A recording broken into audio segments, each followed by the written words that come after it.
evening, everybody. So it's fucking midnight. I slept for the past 4 hours in my car. I got 3/4 of a tank of gas. I can't fucking sleep. I got people messaging me, telling me fucking Bill's taking photos of my truck. Like, he's such an odd character, man. I swear to God. Like, it's so weird. But, driving, man, just to get my mind off of stuff. It's my favorite thing to do. Building cars, driving, there's something about it. Or riding motorcycles. Riding motorcycles is probably my favorite thing. I feel the most free. Driving, it's the only time I feel free, really. Other than when I'm spending time with the Lord. There's just something about it. You know, Fast and Furious, the whole series, my favorite movies growing up, which I've mentioned before. And it's funny because Margot's favorite movies too, one of them, you know, and she says I'm like her Brian O'Connor. I thought it was funny because it's just who I am, you know. I thought it was hilarious. But this car, man, I love this car, but it's dangerous. This thing will hop out your hand so fucking quick, man. This car, you can't be fucking doing other shit while you're driving this car. You just can't. You can't be letting go of the steering wheel on this car and messing around with your phone or looking for shit like a normal car. You can't. This bitch will take off on you. This bitch will go in a groove in the road and it will take off into the wall. Go right into the wall. And I've never had a car that wherever you turn it, it goes. Wherever you point this car, it goes. It cuts. It turns in like a fucking ninja, dude. There's just something about it, man. I've never had a car that's ever handled so well. But it is jumpy, man. It'll jump. But I've driven a lot of vehicles, a lot of nice high performance vehicles. I've built a lot of them over the years. I know what it is I'm doing. And for me to buy a car for $2,200 and get such a good deal on it because of who the person was and, you know, the issues they were going through, you know, and the car backfire and stuff. They didn't want the car getting, you know, damaged or whatever. And I'm shocked I got this car. And for it to perform the way it does and handle the way it does, it really impresses me, man. Because it just goes to show that, you know, when you lose, you know, I lost that Geo Metro and all that for my daughter that was restored, you know. God always compensates. This car is fucking fast, dude. I've been in a lot of cars, man. This is the thing, is a lot of people, their definition of fast is two different things. A lot of people will say that car is slow, but it's not. I'm trying to tell people, man, you can go ahead and get a V8 all day long. Go ahead, go get a V8, fly around, do over 100 miles an hour, 160 miles an hour. You're not, all that power doesn't come into play unless you're on the freeway or doing long straight shots. If you're flying around the city, the neighborhood, I guarantee I'm gonna get somewhere faster than you in this car. You're not gonna catch me in this car unless it's the police radio or you block me in. That's when a bike comes into play. But this car, man, it's so responsive. And it's funny too, because it is front wheel drive and it pulls. If you know what it is you're doing, you're driving, It's actually better than rear wheel drive.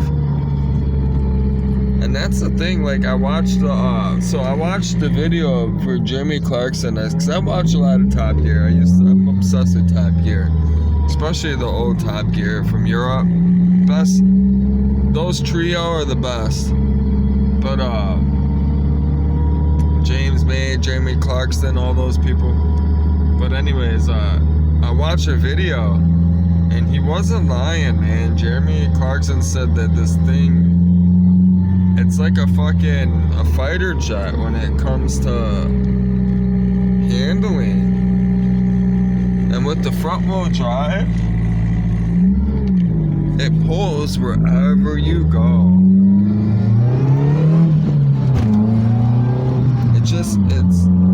It's so responsive, man. I'm telling you, with a little bit of work,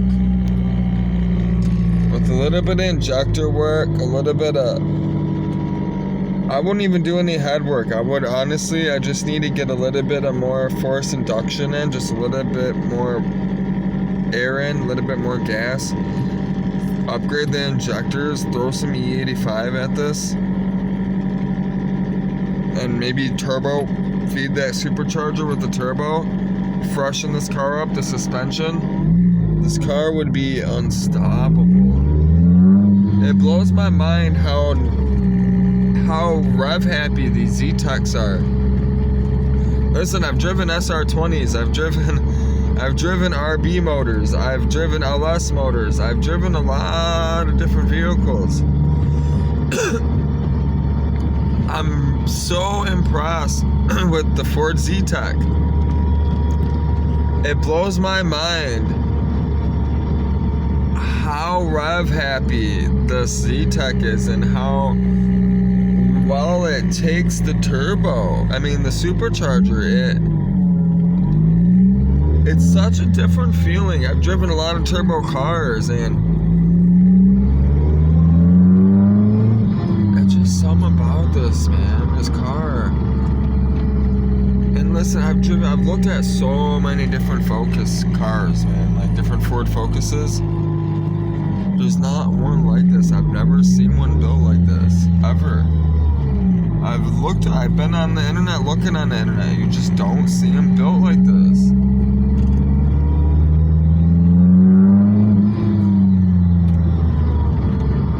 And for it to be a 2004, and for it to be, what blows my mind too, if you look at this car, right?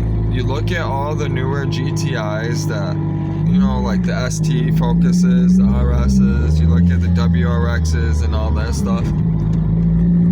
They come off, when they come from the factory stock, right, with those turbos, they got 2.5-inch inlet, you know, tubing for, you know, the piping, the charge piping. This one, it's got the 3-inch, it's got a 3-inch throttle body. It's at least a 90mm throttle body, if not bigger. And that's I'm pretty sure, like, if you look at that supercharger, that's stock. I'm positive that supercharger came on this car stock off the factory. This car was built on the Ford grounds, I guarantee it. And for it to have that big of a throttle body coming off from factory, it tells you a little something about this car. It just tells you everything else inside of it was made, you know what I mean, to handle, you're talking V8 kind of power, you know, kind of induction. You know, you don't ever see 4 cylinders with that type of throttle body unless it's completely rebuilt by hand, you know, by somebody that's usually knows what they're doing. This car is very impressive. And then with the equal length header, if I get a small enough turbo where it will spool up quick and feed that supercharger, and then get a bigger pulley for that supercharger, because that supercharger's got to spin a little bit faster than the turbo if I feed it. if I do it this, I want to do a compound setup. That's basically what I'm doing. Is I'm gonna get a bigger pulley for the supercharger. So the supercharger isn't gonna get much power until, you know, later on in the end, about, you know, $3,000, $2.5, $3,000. That's when it starts kicking in already. But when I get that smaller pulley, it's gonna need a little bit more.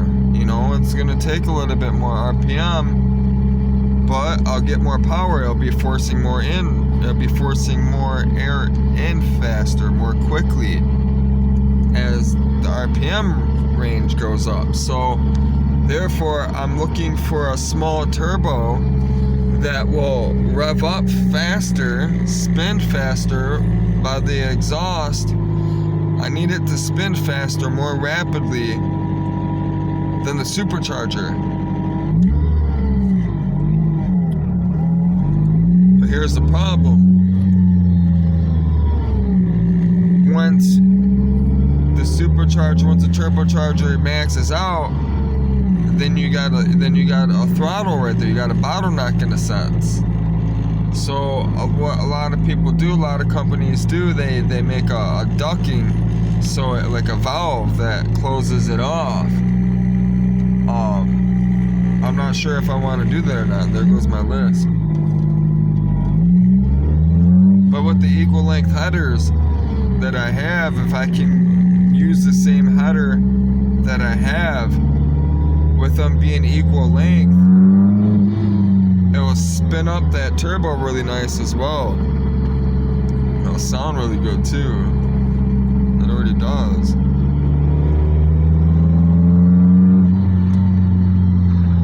And this thing's only pushing about 3 pounds of boost, man. When I really look at the boost gauge, like I've done other videos, really looking at it, it doesn't hit 5. It only hits about 3 pounds of boost, which isn't very much. It isn't. And for it to be this quick and this responsive off of just 3 pounds of boost, I think I'm gonna throw like 7 or 8 PSI at it. I have a feeling I'm throwing about 8 pounds of boost at this thing. And I think that's where I'm gonna end up keeping it. The car already rattles, man. The car rattles everywhere. That's the only thing that I don't like about it. But it's understandable. You know, it's got hardened motor mounts everywhere. It's got racing motor mounts on it. You know what I mean? The car is stiff everywhere. You know, it's purposefully made like this. But you can definitely hear the rattles. I'm used to it. You know, it comes with the performance of the motor. You know, I think that's another reason why I got such a good deal on it, was the mom was driving it, you know, and she didn't understand that, you know, like, that's part of the car, that's just how it is.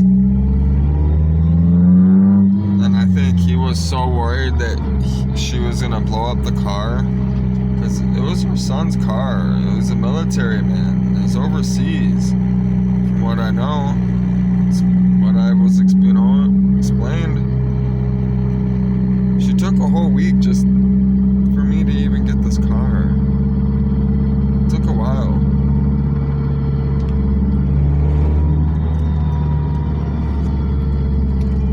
But yeah, I'm just driving around, man. I can't wait to get the suspension done, and hoping this truck sells, man. I got a few more messages, but nobody's serious, you know. Everybody's laughing, saying I'm asking too much for it. I'm asking $1,200 for a solid truck. People don't understand the value of anything anymore.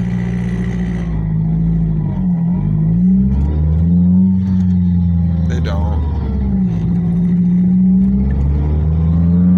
Those tires alone, I paid $500 just for the tires. You know what I'm saying? Like, and that was buying them used, new. They were new and only used use for like a week. If I would have bought them new, they would have cost like $1,200 installed. That's, you know what I'm saying? And then I got the power stop brake kit on it. You know, it's got cross-drilled slotted rotors on the front. You know, like with the oversized pistons and the brake pads. You know, it has an upgraded master cylinder. You know, like the truck's clean. The truck is solid. Got that one little floor patch, man. And that's what it is. People see the little floor. They see that hole in the floor where the floor patch is, and they've never fucking seen welding done before, or know anybody that knows how to do welding, or would have to take it to the shop where they would charge them a buku amount of money. That's what it is. It's somebody that knows nothing wants to run their mouth. So you get stupid comments like that. That should be funny as hell, though. I don't give a fuck about any of that shit. And my left turn signal's out, so I'm gonna head home before I get a ticket. Because I spent all my money today. I made $100 today, and I spent it all today. Because I know God will bring me money tomorrow. See, that one was at $5,000. And that was at Forest, you know, it goes all the way to Sabah. That's at 3. This car is just, I'm really impressed with the Z-Tech, man. And the more I've been driving it, the more I've driven this car the way it is and not doing anything to it, and for it just to be supercharged and how reliable it is, I'm definitely happy with what I purchased, the decision that I have made. Also, I'm going to be building a couple of these. I have a feeling I'm going to be building a slew of these. After having this in my possession for the last 2 weeks, I've never had a platform that I have been this impressed with, that I actually believe I can set some world record settings in front wheel drive class. I really believe this car can do some damage. And the reason why I say that is because if you look at all the Hondas, right, that are setting all these world records with all-wheel drive and stuff, front-wheel drive, they're small cars. They are small cars in the light, but they don't have the footprint. They don't have the body, the car. So, and I don't know if I'm going to be dragging it. I don't think I'm going to be dragging it. I don't think this is going to be a highway car or anything like that. I'm going to keep it so it handles well. So I'm going to be driving it in the mountains, you know. I'm going to be taking it around the country, documenting the country. So it's very important it stays really, really well handled to the ground. It's got to hold to the ground. And with that weight, it concerns me. It's also why I've been driving it a lot, just so I get used to it. You want to get used to it now before I put all that weight into it. That way, when I put that weight into it, I understand the car and how it behaves. So when it starts, because that weight's going to change the car and everything. It's going to change the characteristics of it, how it handles all that. And I want to make sure I try to keep it as the way it drives now. So it's hard to do when you put that much weight in there. So the best thing is to center it and put it as low as possible. That's why the Lexus LFA, which is probably hands down one of my favorite cars when it comes to engineering, the Lexus LFA probably is one of the best cars in the world.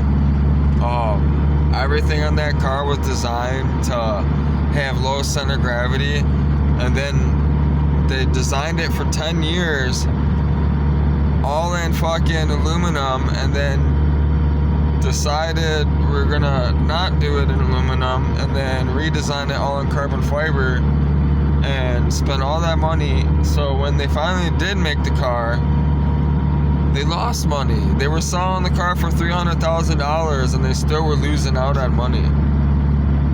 That just tells you how much, design and engineering and research went into that vehicle. That car is amazing. I would love to drive that car. But this car, it reminds me of that car. Every time I'm so impressed with this car, man. I couldn't tell you if you come across a Ford Focus, not a fucking regular Ford Focus. You come across a Ford Focus, an older Ford Focus, that like an RS clone like this, or whatever it is, a prototype, which I really believe this was a prototype from the actual grounds for the European version, because it is left-handed. Though they never made, from what I read, they never made a supercharged Focus in Europe as well. They did make one in Argentina, though, if I read correctly, which surprised me. It's something like that, Argentina. I'd have to go on the phone. I know they did make a supercharged Focus. So that tells you that they had them. They were playing around with it, and I have one, which my horn works good. It's amazing. This car is amazing. Go get yourself a Focus RS.